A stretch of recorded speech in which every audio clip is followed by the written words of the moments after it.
Hello and good morning. It's time for a news update right here on Wake Up Nigeria. My name is Titilaya Oyinson. Thank you for joining us.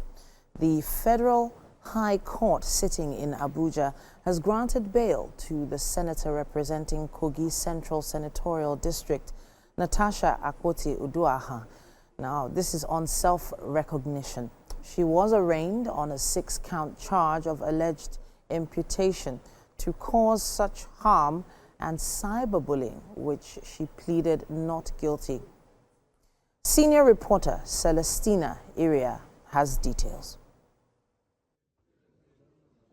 After her arraignment, her counsel had moved an application for bail on the basis of self-recognition, as she is not a flight risk and is currently enjoying the bail granted her by the FCT High Court in Maitama. The prosecution counsel did not file a counter affidavit nor make any application before the court for her remand, but prayed the court to grant bail as such that she attains her trial. Justice Mohammed Umar in a short ruling held that the offences against the defendant are bailable and the defendant is granted bail on self-recognition. The matter was adjourned to 22nd September for trial. Senator Akpoti-Udauaghan is accused of making criminal imputation to cause harm to the person of the Senate President and the former governor of Kogi State, Yahaya Bello. The charges before the Federal High Court are similar to those at the FCT High Court in Maitama, where the senator pleaded not guilty and was granted bail. The difference between the charges is the provisions under which they were filed.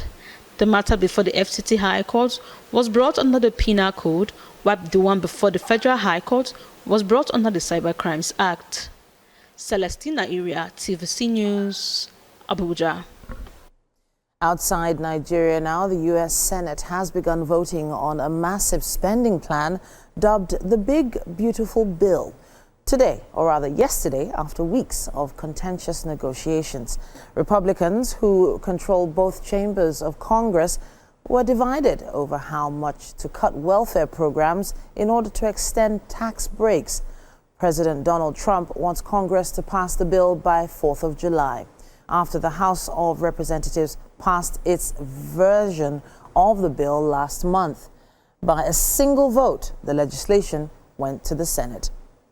Because of the changes made by the Senate, the bill will go back to the House for another vote. And now for some sports news. Italian giants Inter Milan have been knocked out of the Club World Cup. They were beaten 2-0 by Brazilian side Fluminense. Now, a terrible defensive mix-up and stoppage time Hercules strike gave Fluminense the advantage and put them through to the last 8. Now, with woodwork rattled twice, the Brazilians will now face either Manchester City or Simone Inzaghi's Al Hilal in the quarterfinals. A quick update on that. Apparently, Al Hilal have knocked Manchester City out of the competition as well. So we know who they'll be facing. Fluminense will be facing Manchester City, or rather Al Hilal, later on in the competition.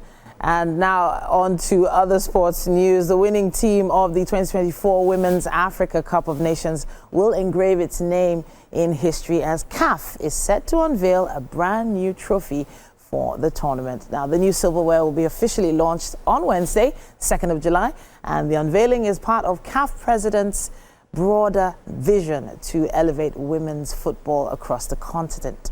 Now, the launch will take place in 2 parts. First, on CAF's digital platforms in the afternoon, followed by an exclusive trophy event later in the evening. The new trophy symbolizes a fresh era for African women's football as the tournament continues to grow in stature and visibility across the globe.